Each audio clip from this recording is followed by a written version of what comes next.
오늘도 저와 여러분이 우리 교회를 관계가 좋은 교회로 만드시는 데 쓰임 받으실 수 있기를 주의 이름으로 간절히 축원드립니다.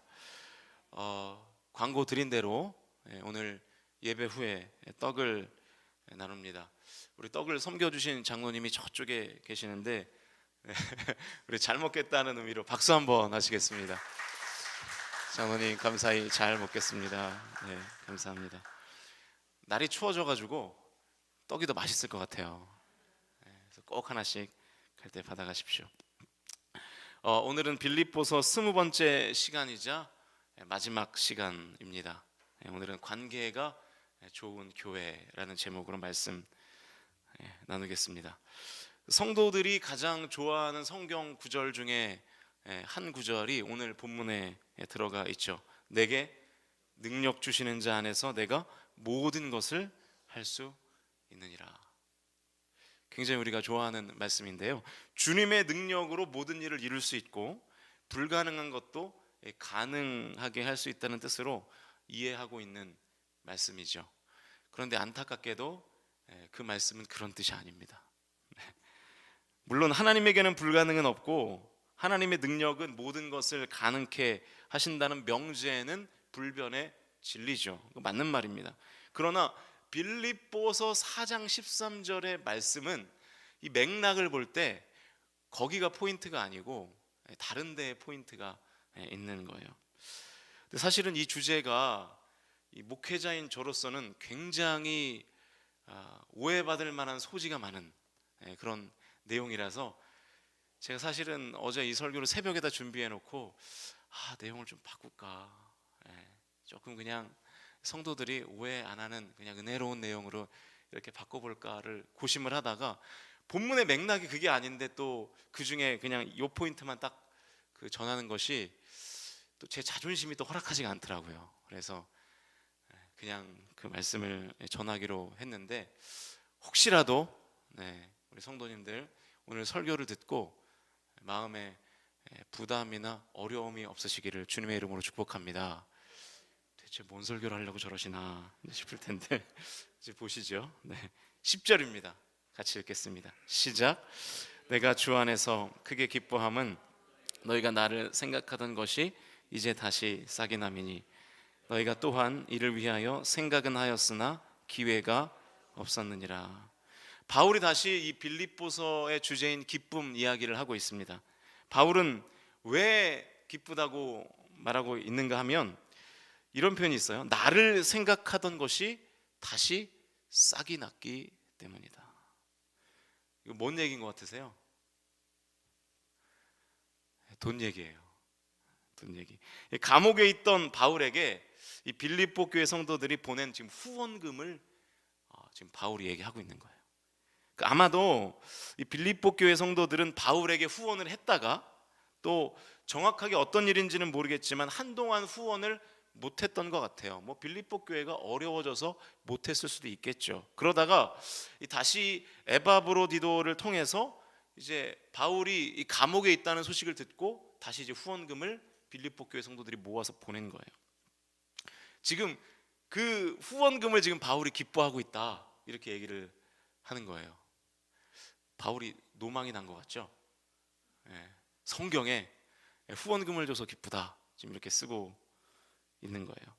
게다가 지금 빌립보서를 마무리하는 시점이잖아요. 그런데 후원금을 다시 보내줘서 기쁘다 지금 그렇게 말하고 있는 것이죠. 마치 돈을 밝히고 있는 것처럼 보여요. 실제로 그렇게 보여요. 10절 말씀만 읽으면 그렇게 보이는 게 사실이에요. 그래서 이 바울이 오해의 소지가 있다는 것을 바울도 알았던 것 같아요. 그래서 11절부터 13절까지의 말씀을 덧붙인 중에 13절이 있는 거예요. 11절에서 13절 좀 길지만 우리 같이 읽어보죠. 시작. 내가 궁핍함으로 말하는 것이 아니니라. 어떠한 형편에든지 나는 자족하기를 배웠노니 나는 비천에 처할 줄도 알고 풍부에 처할 줄도 알아. 모든 일 곧 배부름과 배고픔과 풍부와 궁핍에도 처할 줄 아는 일체의 비결을 배웠노라. 내게 능력 주시는 자 안에서 내가 모든 것을 할 수 있느니라. 그 내용은 다 아시는 거예요. 그런데 배경이 그런 배경에서 나왔다는 거예요. 혹시라도 빌립보 교회 성도들이 오해할까봐 지금 사도 바울이 이렇게 말하고 있는 거예요. 나는 돈이 있어도 기쁘고 돈이 없어도 기뻐할 수 있는 사람이다. 그러니까 돈이 나의 기쁨이 되지 못한다. 왜요? 나는 주님의 능력 안에서 모든 것을 할 수 있는 사람이기 때문에 내가 가난해도 그리고 부자라도 그 안에서 자족할 수 있는 일체의 비결을 배웠기 때문에 기쁨이 거기 있는 것이지 돈에 기쁨이 있는 것이 아니다. 왜냐하면 10절에서 약간 오해의 소지가 있는 말을 했기 때문에 지금 이 11절에서 13절에 이야기를 하고 있는 것입니다. 그러면 왜 사도 바울이 10절에서 빌립보 교회 후원을 기뻐한다고 했을까요? 14절인데요 14절을 같이 읽겠습니다. 시작. 그러나 너희가 내 괴로움에 함께 참여하였으니 잘하였도다. 요 14절 말씀의 핵심인데, 빌립보 교회 성도들이 후원하는 것을 통해서 사도 바울의 괴로움에 참여해 준 것을 나는 기뻐한다고 지금 말하고 있는 것이다. 지금 이런 내용이에요. 그러니까 나는 돈 때문에 기뻐하는 사람이 아니다. 그럼에도 불구하고 너희들이 나에게 후원금을 보낸 사실에 대해서 기뻐하는 이유는 그 후원금을 보낸 것을 통해서 나의 괴로움에 너희들이 동참하고 있기 때문이다. 그래서 내가 그렇게 표현한 것이다. 그런 뜻이죠. 자, 여기까지는 이해가 되십니까? 네. 그럼 다 된 거예요. 네. 이 마음이 전달되어서 기쁘다라고 하는 것이죠. 뭐 이런 거 아니었겠어요? 사도 바울이 지금 감옥에 있어요. 사실 감옥이라는 것은 뭐 사회와 격리된 공간이잖아요. 그런데 빌립보 교회 성도들이 후원금을 보냈다는 소식을 에바브로디도가 전해주는 거예요. 사도 바울이 어떤 생각이 들었을까요? 내 편이 있구나. 그래도 나의 그동안의 사역을 지지해주고 그동안의 나의 사역에 동참한 성도들이 있었구나. 그 마음이 전달되어서 기쁘다는 것이죠. 나는 부에도 기쁨으로 살 수 있고 가난에도 기쁨으로 살 수 있다. 왜요? 부함과 빈함이 내 기쁨이 아니라 오직 주님이 나의 기쁨이기 때문이다. 그런 내용이에요. 저와 여러분의 기쁨이 주님이 되실 수 있기를 주님의 이름으로 간절히 축복합니다. 우리가 세상의 어떤 즐거움, 물론 그게 없진 않아요. 저도 이렇게 제 돈을 내고 좋은 카페에 가서 커피를 마실 때 기쁨이 있어요. 기쁨이 있어요. 그 기쁨이 없지 않죠. 그러나 뭐 그 기쁨은 다 일시적인 것 아니겠습니까? 우리가 궁극적으로 기쁨을 누려야 하는 것은 바로 하나님이 주시는 기쁨, 영적인 기쁨인 줄로 믿습니다. 그러면 제가 왜 부담스러운 설교라고 말했는지를 이제 얘기를 해야 될 것 같아요. 네. 그러니까 여러분, 이 후원금이 이 관계의 측면이라는 것을 지금 사도 바울이 이야기하고 있는 거예요. 가끔 후배들이 저에게 전화가 와요. 아직은 이제 다 부교육자들로 이제 사역을 하죠. 여러분, 이제 10월이 되면요, 이 10월, 11월, 12월 이 시즌은 특히 이제 부교육자들이 뭐 하는 철일 것 같으세요? 그렇습니다. 네. 이제 새로운 사역지를 찾는 시즌이에요. 그래서 이때가 되면 이제 교단 홈페이지에도 이제 이 사람을 이제 사역자를 찾는 이제 교회 광고들이 막 쫙 올라와요. 그러니까 지금 막 그런 시즌이거든요. 물론 내년에도 계속 같은 교회에 있는 교육자들이 더 많죠. 그러나 그럼에도 불구하고 이 부교육자들이 한 교회에서 평생 있을 수가 없는 것이 현실이잖아요. 그래서 이제 이동을 하는 거죠. 그래서 10월이 되면 못지않은 많은 사역자들이 이제 연말 전까지 이동할 교회들을 선택하는 그런 시즌이죠. 제 주변에도 벌써 한 4명 정도의 우리 목사들이 다른 교회로 이동을 했거나 그리고 이제 이동을 하기로 한 교회를 결정한 그런 상황이더라고요. 제가 뭐 이렇게 인간관계가 넓지 않기 때문에 많지는 않지만 가끔 연락이 와요. 목사님, 그 이동을 해야 되는 상황인데 어떤 결정을 하면 좋을까요? 그럼 그렇게 물으면 제가 항상 해주는 얘기가 있어요. 첫 번째는 2가지를 얘기하는데, 첫 번째는 존경할 만한 담임 목사님이 계신 교회에 가야 된다. 존경할 만한 담임 목사님이 계신 교회. 담임 목사님을 존경하지 못하면 이 부교육자로서의 사역이 절대로 쉽지 않을 거다. 수도권을 고집하지 말고, 보통 부교육자들이 수도권에 있기를 원하거든요. 수도권을 고집하지 말고 좋은 담임 목사님을 고집해라. 그렇게 해서 성공한 케이스가 저예요. 저는 직전 교회에서 너무나 좋은 담임 목사님을 만났고, 제가 거의 유일하게 존경하는 목사님이고 그렇거든요. 그래서 많은 것을 배웠고, 그래서 제가 지금 이 자리에까지 저는 설 수 있다고 믿고 있거든요. 그래서 항상 그렇게 얘기합니다. 그리고 또 제가 한 가지를 권면하는데요. 제가 이렇게 권면해요. 사례비만 보고 결정하지 말아라. 사례비만 많이 준다고 좋은 교회는 아니다. 그러나 사례비도 보긴 봐야 된다. 제가 그렇게 얘기를 해요. 여기가 이제 시험의 포인트예요. 그러니까 마음의 준비를 잘하고 들으세요. 제가 굉장히 세속적이죠. 예. 네. 근데 사실은 그런 게 아니고요. 여러분, 사례비는요, 이 성도와 교역자와의 관계가 어떤지를 보여주는 아주 작은 증거예요. 재정 상황이 좋지 못한데 재정 상황이 좋은 것처럼 사례비를 많이 받아가는 목사님들이 계시죠. 부목사님들 중에는 없어요. 주로 이제 저와 같은 위치에 있는 담임 목사님들 중에 계시죠. 그 굉장한 문제입니다. 저는 정말로 잘못된 거라고 생각해요. 왜냐하면 이거는 교역자와 성도의 관계가 깨진 거예요. 왜 그러냐면, 여러분, 성도들이 재정 상황이 어려우니까 교회 헌금을 덜 하게 되는 거겠죠. 그런데 성도들은 어렵건 말건 담임 목사가 사례비를 많이 받아야 되겠다고 하는 것은 목자와 양의 관계가 깨진 거죠. 여기까지는 잘하고 있죠. 목자와 양의 관계가 깨진 거예요. 양들은 사망의 음침한 골짜기에 있는데 목자만 푸른 초장에 있는다 그러면 그거 잘못된 거잖아요.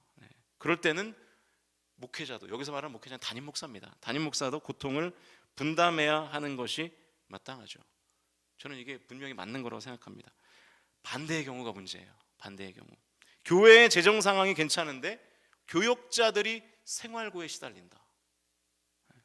그나마 담임 목사는 거의 그런 경우가 없어요. 거의 그런 경우가 없어요. 특히 부교역자들이 문제예요. 부교역자들.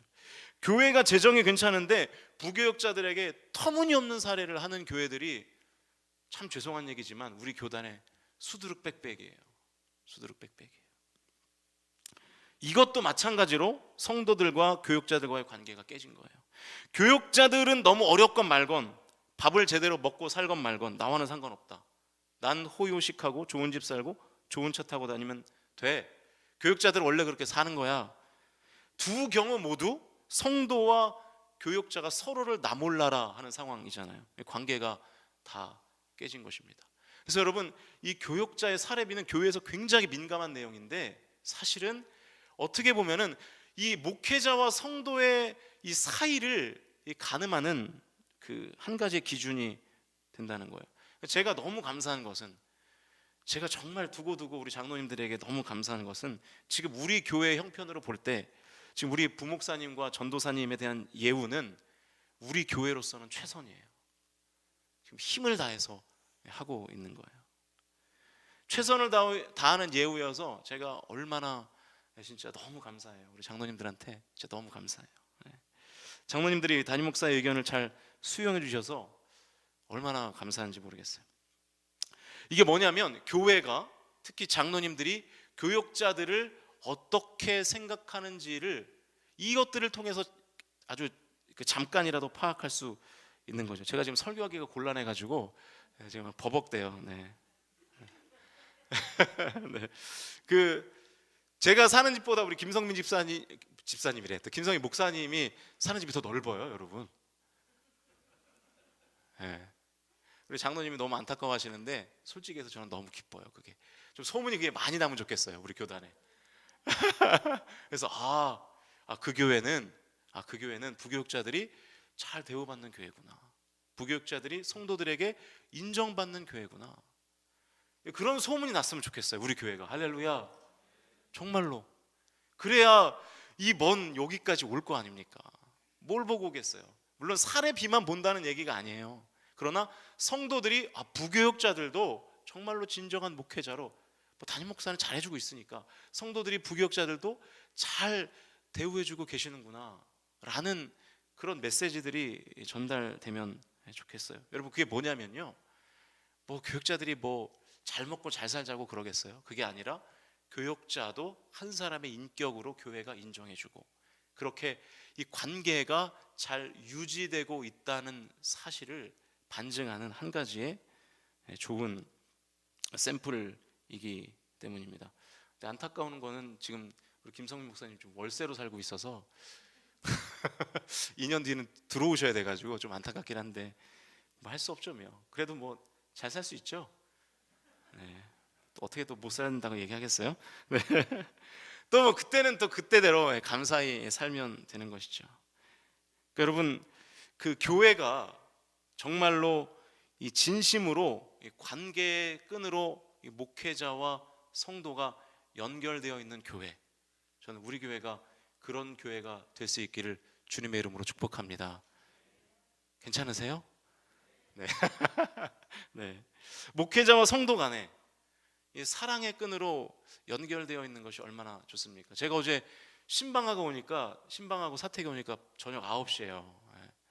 근데 얼마나 재밌는지 몰라요. 어제 낮에도 한 3시간 우리 한 권사님하고 신방하고, 저녁에도 우리 안수 집사님 한 가정하고 같이 신방하고 밥을 먹고 이야기를 나누고 또 말씀을 나누고, 그리고 밤에 들어왔는데 집에 들어오니까 너무 피곤한 거예요. 그런데도 너무 기뻐요. 너무 기뻐요. 그렇게 관계의 교제를 나누는 것이 얼마나 기쁘고 감사한지 모르겠습니다. 그러면 목회자와 성도만 그렇게 하면 되는가? 그게 아니죠. 또 성도와 성도 간에도, 여러분, 물질을 거래하는 것은 분명한 잘못입니다. 그렇게 하시면 안 돼요. 그러나 성도와 성도 간에도 마음을 물질로 전할 수 있는 것은 은혜죠. 은혜입니다. 이렇게 목회자와 성도 간에, 또 성도와 성도 간에 서로 돌보는 공동체가 되실 수 있기를 주님의 이름으로 간절히 축복합니다. 왜 사도 바울이 빌립보서 끝날 때 이런 얘기를 해가지고 저도 이런 얘기를 하게 되는데, 이게 후원의 첫 번째 의미인 것 같아요. 두 번째는요, 20절을 같이 읽어보죠. 15절과 16절 먼저 읽어볼까요? 15절 16절 시작.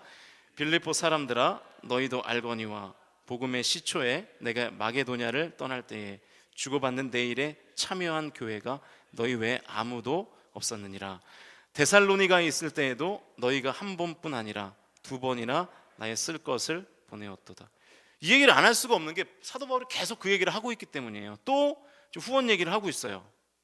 바울이 복음을 전하기 위해서 마게도냐를 떠날 때에도 빌립보 교회 성도들이 후원했고, 데살로니가 있을 때에도 2번이나 후원했다, 지금 그 얘기를 하고 있거든요. 무슨 얘기냐면 그 후원에는 바울의 사역에 동참하는 의미가 있다는 거예요. 그러니까 첫 번째 후원의 의미는 뭐였냐면, 이 목회자와 성도, 그러니까 이 목회자의 괴로움에 참여하는 것을 통해서 이 목회자와 성도 간에 이 관계의 끈이 연결되어 있다는 얘기를 하는 것이고, 두 번째는 사역에 동참하는 의미가 담겨 있다는 얘기를 하는 거죠. 17절과 18절인데요, 같이 읽겠습니다. 시작. 내가 선물을 구함이 아니요 오직 너희에게 유익하도록 풍성한 열매를 구함이라. 내게는 모든 것이 있고 또 풍부한지라. 에바브로디도 편에 너희가 준 것을 받음으로 내가 풍족하니 이는 받으실 만한 향기로운 제물이요 하나님을 기쁘시게 하는 것이라. 후원의 세 번째 의미가 나와 있는데요, 하나님이 기뻐하시는 제물이죠. 그러니까 이거는 후원이 아니라 헌금을 말하는 거겠죠. 하나님의 일에 후원하면 그것이 하나님이 기뻐하시는 제물이 된다. 우리가 지금 그런 의미로 헌금을 하는 거잖아요. 이것도 하나님과의 관계를 말하는 것이죠. 그러니까 여러분, 후원을 통해서 목회자와의 관계, 그리고 사역과의 관계, 그리고 하나님과의 관계를 맺고 있는 것을 바울이 빌립보 교회 성도들을 칭찬하고 감사하고 그리고 축복하고 있는 것입니다. 19절과 20절은 빌립보 교회 성도들의 후원에 대한 바울의 반응이에요. 더 풍성하게 채워지기를 사도 바울이 기도하고 있는 것이고요. 21절부터는 이제 끝인사입니다. 사실은 이 빌립보서 4장 13절 말씀은 빌립보서 이 마무리의 이 맥락을 볼 때에는 메인이 아니에요. 그거는 어떻게 보면 이 바울의 변증에 불과해요. 후원금을 기뻐하는 것이 아니라 고백 아니라는 고백을 그렇게 이제 표현을 한 것뿐이죠. 이 본문의 흐름을 볼 때 주제는 빌립보 교회가 후원한 그 후원의 의미가 무엇인가를 설명하는 장입니다. 사랑하는 성도 여러분, 우리 교회가 하나님과 기쁨의 관계에 있는 교회가 될 수 있기를 주님의 이름으로 축원합니다. 또 성도와 목회자 간에 서로 희생하고 섬기고 봉사하는 공동체가 될 수 있기를 주님의 이름으로 간절히 축복합니다. 그리고 또 성도와 성도 간에 기쁨의 충만한 교제가 있기를 주님의 이름으로 간절히 축복합니다.